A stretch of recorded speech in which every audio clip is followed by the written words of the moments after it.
Un commentaire assez long et je vais essayer de le résumer en quelques mots.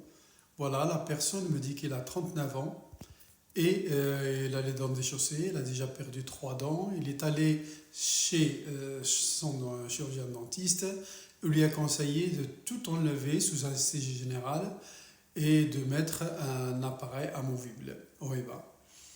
La personne, elle a une phobie du dentiste, comme beaucoup de monde, et il a très peur de l'anesthésie générale parce qu'on va l'intuber, etc.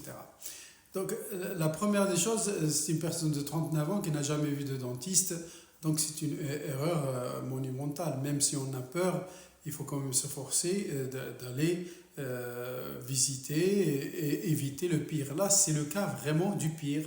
C'est-à-dire la personne, elle a laissé la nature faire ce qu'elle a voulu, les dents déchaussées, et il arrive un moment où les dents larguent les amarres, c'est-à-dire elles partent les unes après les autres. Cette personne, ce que je peux lui conseiller, je lui conseille tout simplement ce qu'il lui a dit son chirurgien dentiste, d'extraire les dents, mais on n'est pas forcément amené à faire une anesthésie générale. Moi, je le fais par exemple secteur par secteur, sous anesthésie locale, ça se fait très bien et les suites sont beaucoup plus favorables.